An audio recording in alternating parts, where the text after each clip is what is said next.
Assalamualaikum warahmatullahi wabarakatuh. Kami dari kelompok 2 dan pada kesempatan kali ini kami akan mempresentasikan materi kami, yaitu yang berjudul optimasi berbasis evolusi menggunakan metode genetik algorithm atau GA atau juga PESCO. Nama-nama kelompok kami yaitu ada 4 orang. Yang pertama ada Alia Salsabila dengan NIM 230504065 dan saya Mesia Amirul Lubis dengan NIM 240504088 dan yang ketiga ada Rizal Sofia 240504093 dan yang terakhir ada Musna dengan NIM 240504004. Pendahuluannya yaitu ada latar belakang yaitu Artificial Intelligence atau AI merupakan suatu bidang keilmuan yang membuat komputer menirukan kebiasaan manusia. Dapat diartikan pula sebagai bagian dari ilmu komputer yang berfokus pada mesin dan kemampuan kecerdasan yang dapat berinteraksi dan atau bekerja seperti manusia. Manusia semakin berkembang berdasarkan pelajaran yang didapat dari apa yang dilaluinya. Begitu juga dengan AI juga dapat belajar seperti manusia dan semakin banyak yang dipelajari, maka semakin baik pula kemampuan dari AI tersebut. Berbeda dengan manusia, AI dapat belajar dan menemukan pola mencatatnya dengan jauh lebih efisien dan cepat. Pada cabang AI terdapat sebuah proses pembelajaran yang dikenal dengan istilah transfer learning. Transfer learning merupakan proses pembelajaran yang menggunakan algoritma yang mengacu pada hukum matematik yang bekerja seperti otak pada manusia. Transfer learning dimanfaatkan untuk berbagai macam pekerjaan seperti memprediksi peluang atau kejadian, mengenali dan mengklasifikasi objek, hingga mendiagnosa penyakit. Dan yang selanjutnya pada slide keempat ada rumusan masalah. Yang pertama ada pengertian genetik algorithm, yang kedua konsep dasar genetik algorithm, dan yang ketiga contoh penerapan genetik algorithm, dan yang keempat prinsip kerja genetik algorithm, dan yang terakhir yaitu perbandingan genetik algorithm dan PESCO. Dan pada slide ke-6 yaitu tujuan masalah. Yang pertama yaitu agar mahasiswa mampu mengetahui dan memahami pengertian genetik algorithm. Yang kedua, agar mahasiswa mampu mengetahui dan memahami konsep dasar genetik algorithm. Yang ketiga, yaitu agar mahasiswa mampu mengetahui dan memahami contoh penerapan genetik algorithm. Dan yang keempat, agar mahasiswa mampu mengetahui dan memahami prinsip kerja genetik algorithm. Dan yang kelima, yaitu agar mahasiswa mampu mengetahui dan memahami perbandingan genetik algorithm dan particle swarm optimization. Baik, di sini saya akan menjelaskan dasar teori, yaitu pengertian genetik algoritma. Nah, genetik algoritma adalah metode optimasi berbasis evolusi yang terinspirasi dari mekanisme seleksi alam dan genetik pada makhluk hidup. GA bekerja dengan cara meniru proses evolusi biologis, yaitu seleksi individu terbaik, reproduksi, melalui crossover, pertukaran gen, mutasi untuk menambahkan keragaman, hingga akhirnya diperoleh solusi terbaik dari generasi ke generasi. Nah, di sini saya juga menjelaskan tentang konsep dasar genetik algoritma. Nah, yang pertama ada kromosom, yaitu representasi dari solusi individu dalam masalah. Yang kedua, populasi atau population, sekumpulan kromosom yang akan dievaluasi dan berevolusi bersama. Yang ketiga ada fitness function, yaitu fungsi untuk menilai seberapa baik suatu kromosom. Yang keempat ada seleksi atau selection, yaitu proses pemilihan kromosom terbaik untuk menjadi induk atau parents pada generasi berikutnya. Yang kelima ada crossover atau penyilangan, menggabungkan dua kromosom induk untuk menghasilkan kromosom anak baru yang mewarisi sifat dari keduanya. Yang keenam, ada mutasi atau mutation, mengubah sebagian kecil dari kromosom secara acak agar populasi tetap beragam dan tidak cepat macet di solusi lokal.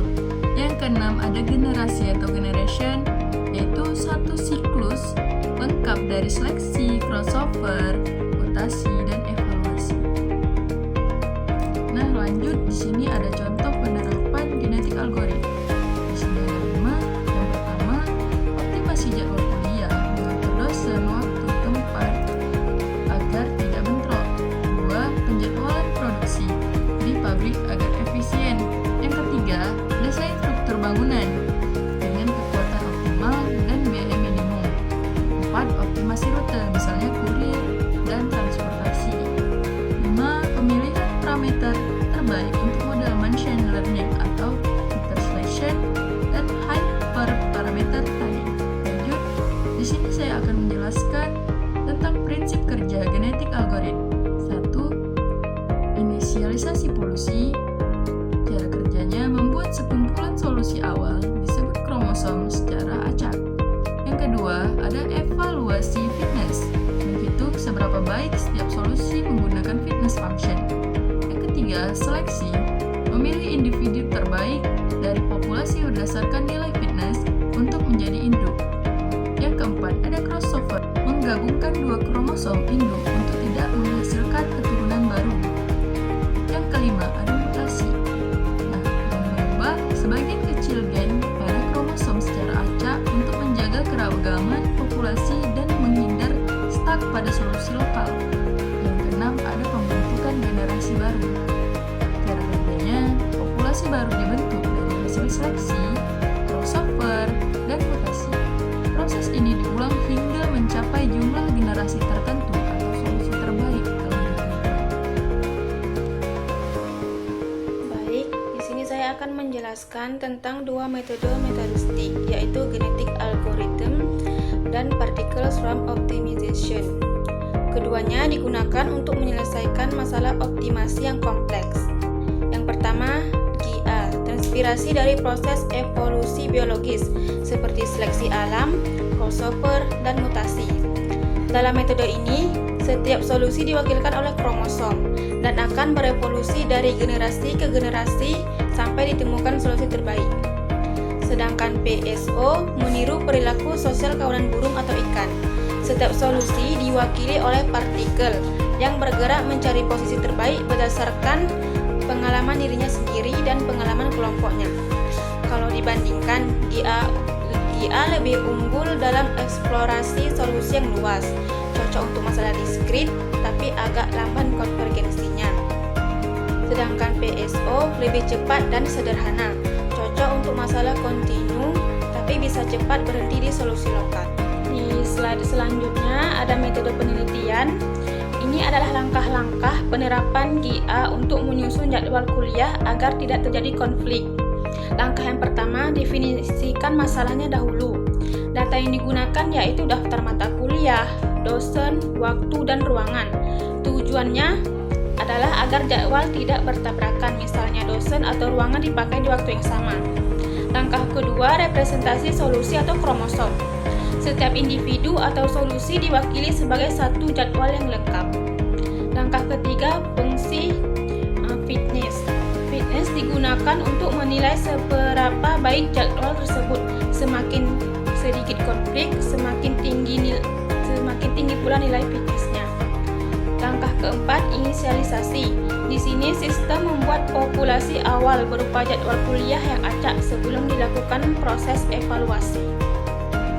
Lalu di slide selanjutnya ditampilkan contoh tabel jadwal kuliah yang berisi mata kuliah, dosen, ruang, hari, dan jam. Dari tabel tersebut terlihat ada 3 jadwal yang bertabrakan, yaitu nomor 1 dan 2, lalu nomor 3 dan 7, dan yang terakhir nomor 5 dan 9. Untuk mengatasi hal ini digunakan proses GA dengan beberapa tahapan, yaitu dengan seleksi.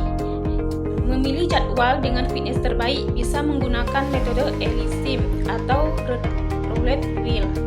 Langkah selanjutnya crossover, yaitu menggabungkan 2 jadwal lama untuk membentuk jadwal baru yang lebih baik. Langkah ketujuh yaitu mutasi, yaitu menukar posisi jadwal secara acak agar solusi tetap beragam.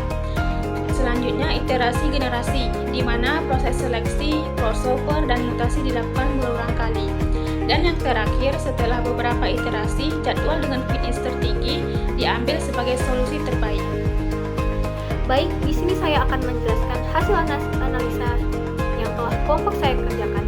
Berdasarkan hasil analisanya, ada tiga data jadwal kuliah yang bentrok atau bertabrakan. Yang pertama itu nomor 1 bertabrakan dengan jadwal nomor 2, kemudian jadwal nomor 3 bertabrakan dengan jadwal nomor 7, dan terakhir jadwal nomor 5 bertabrakan dengan jadwal nomor 9. Kemudian di sini saya akan membuat data jadwal mata kuliah yang bertabrakan ke CSP menggunakan bahasa pemrograman Python. Baik, di sini saya akan menjelaskan bagian-bagian codingan yang telah kelompok saya buat. Yang pertama itu adalah import pandas. Di sini import pandas yaitu mengimportkan library pandas untuk memanipulasi data dalam bentuk tabel atau data frame. Kemudian ada data jadwal. Data ini disimpan dalam bentuk list of dictionaries. Masing-masing dictionary mempresentasikan satu mata kuliah dalam jadwal. Kemudian mengubah data frame. Mengubah data list tadi yang menjadi data frame pandas agar mudah diproses dan dianalisis. Kemudian menggabungkan jadwal dalam bentuk slot.